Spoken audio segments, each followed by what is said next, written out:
Problema ko sa asawa ko, sir. Bakit? Ubo ng tapang. Akala niyo ba naman, mahulila ako ng 5 minuto sa pag-uwi?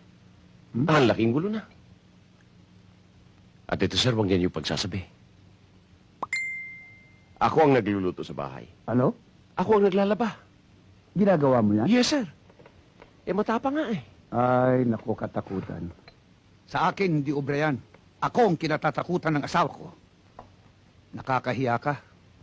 Major ka pa naman ng Pahingin army. na siya, sir. O, sige. Member ka ng Special Forces, ng Airborne. Marami kang medalyang tinanggap. Under ka ng isang babae. Nakakahiya ka sa Armed Forces of the Philippines. Oo nga, sir, pero ubod ng tapang. Palagay ko, sir, kung kayo ang napangasawa niya, mahihirapan din kayo. Ay, naku, katakutan. Maswerte ng babae niyan. At ikaw ang napangasawa at hindi ako. Alin, kung ako napangasawa niyan, lahat ng parte ng katawan niyan, puro bukol sa akin. Ang problema nga, sir, katawan ko ang puro bukol eh. Eh, paano pinapayagan mo? Hindi obra yan. Kailangan dominahan mo asawa mo. Ano ang dapat kong gawin, sir? Kailangan lahat ng gusto niya, kontrahin mo. Ikaw ang dapat masunod. Utusan mo siya. Utusan ko, sir? Utusan mo. Kapag ay sumunod, upakan mo. Upakan ko, sir, ha? Oo, sampalin mo kagad. Ipakita mo, ikaw ang padre de pamilya, hindi siya. Kakahiya ka, army ka pa naman.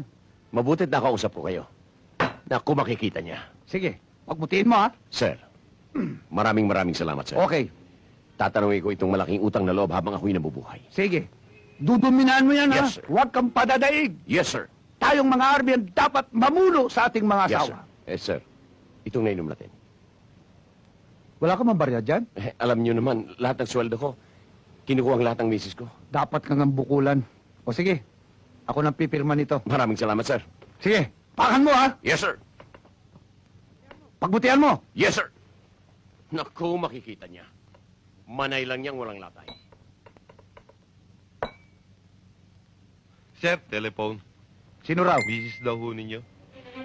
Misis ko? Sinabi mo narito ako? Nasabi ko noon eh. Sus, puro bukol na naman ang katawan ko dito.